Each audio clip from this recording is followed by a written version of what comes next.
आज के वीलाद में हम DGISPR लेफ्टिनेंट जनरल अहमद शरीफ चौधरी और सहाफ़ियों की मुलाकात के अंदरूनी कशीदा किस्से गज़ा के अमन बोर्ड की हकीकत जो डोनाल्ड ट्रंप ने तजवीज़ किया, ईमान मज़ारी की गिरफ्तारियों के पेचीदा पैगामात, लियाकत चट्ठा की सच्चाई की इंतहाई कीमत और पाकिस्तान की खारजा पॉलिसी पर तफसीली बात करेंगे, ख़ास तौर पर कश्मीर और पानी की सिक्योरिटी के मसाइल पर।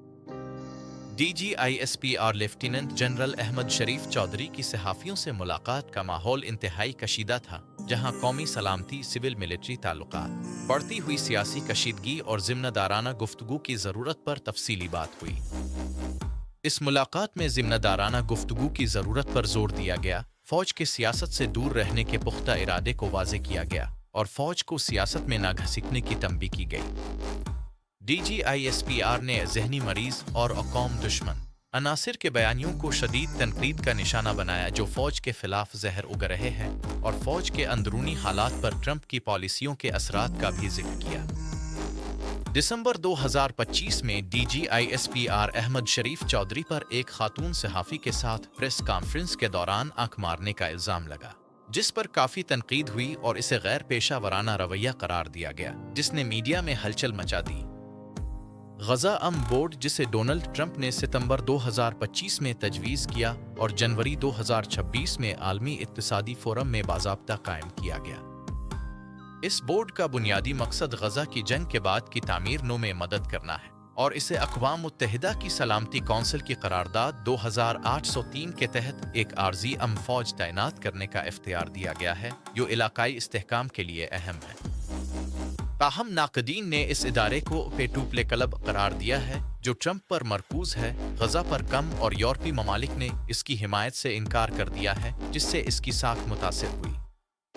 पाकिस्तान समेत 8 इस्लामी ममालिक ने गज़ा अमन बोर्ड में शमूलियत की दावत का खैर मकदम किया है, लेकिन अस्करी ज़राए ने वाज़े किया कि पाक फ़ौज किसी भी सूरत हमास को गैर मुसल्लह करने या फ़लस्तीन समेत किसी मुसलमान के ख़िलाफ़ इस्तेमाल नहीं होगी और उसका किरदार महदूद रहेगा। ईमान मज़ारी एक मरूफ इंसानी हुकूक की वकील और कारकुन हैं, जिन्हें मुतअद्दिद बार गिरफ्तार किया गया है, और उनकी जिदोजहद इंसानी हुकूक की खिलाफ वर्जियों के खिलाफ उनके पुख्ता मौक़िफ़ से जड़ी हुई है। उनकी गिरफ्तारियों का बड़ा रास्त ताल्लुक उनकी पेशा वराना कानूनी सरगर्मियों और इंसानी हुकूक की खिलाफ वर्जियों के खिलाफ उनके आवाज़ उठाने से है, जो हुकूमती इदारों के लिए चैलेंज बन गई। 20 अगस्त 2023 को उन्हें इंसदाद दहशतगर्दी एक्ट के तहत बगावत और फसादात पर उकसाने के इल्ज़ामात में गिरफ्तार किया गया था, जिसके बाद उन्हें ज़मानत पर रहा कर दिया गया, मगर ये आज़ादी मुख्तसर थी।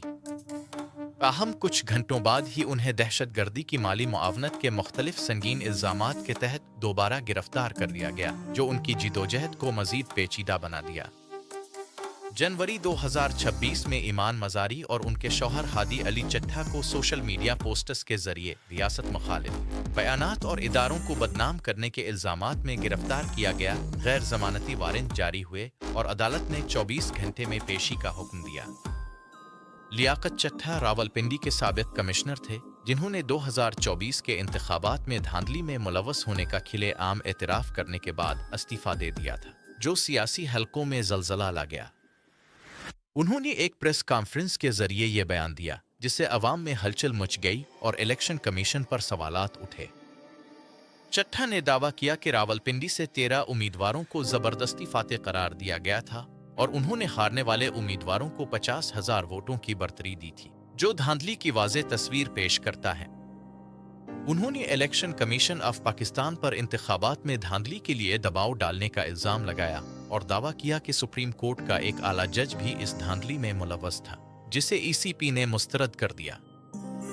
चट्ठा ने यह भी कहा कि मुख को पीठ में छर्रा घोंपने के बाद से उन्हें 8 फरवरी से नींद नहीं आई थी, जो सच बोलने की उनकी हिम्मत और कुर्बानी को जाहिर करता है। पाकिस्तान की खारजा पॉलिसी अपने कौमी मुफादात के तहफ़्फ़ुज़ और फ़रोग़ पर मुकम्मल तौर पर मरकूज़ है, जो इलाकाई चैलेंजेस का सामना करने के लिए तैयार है। कश्मीर का मसला और पानी की सिक्योरिटी पाकिस्तान के लिए अहम तरीन खारजा पॉलिसी के मसाइल हैं, जिन पर पाकिस्तान का मौक़िफ़ इंतहाई पुख्ता है। पाकिस्तान ने भारत पर पानी को बतौर हथियार इस्तेमाल करने का संगीन इल्ज़ाम लगाया है, जो इलाकाई तनाज़ात को बढ़ा रहा है। पाकिस्तान ने अक़वाम मुत्तहिदा में इस तशवीश का इजहार किया है कि भारत का सिंध टास मुआहदे को मुअत्तल करने का एकतरफा फैसला पाकिस्तान की पानी की सिक्योरिटी और इलाकाई इस्तेहकाम के लिए एक गैर मामूली बहरान पैदा कर रहा है और दरियाए सिंध के पानी रोकने को जंग का अमल करार दिया है। पाकिस्तान का मौक़िफ़ है कि यह मुआहदा कानूनी तौर पर पाबंद है और एकतरफा मुअत्तली तरमीम की कोई इजाज़त नहीं देता, इसे सख्ती से नाफिज करवाना होगा। पाकिस्तान का कहना है कि तमाम बैन अल-अक़वामी तनाज़ात का हल पुरअमन तरीक़े से होना चाहिए। कश्मीर अक़वाम मुत्तहिदा की करारदादों के मुताबिक हल हो और वो अक़वाम मुत्तहिदा के चार्टर के तहत इस पर कायम है, पानी रोकने पर पूरी ताकत से जवाब देगा। इस चैनल को सब्सक्राइब करें, लाइक करें, कमेंट करें। मज़ीद इन्फो और अपडेट्स के लिए और हमारे साथ जुड़े रहें।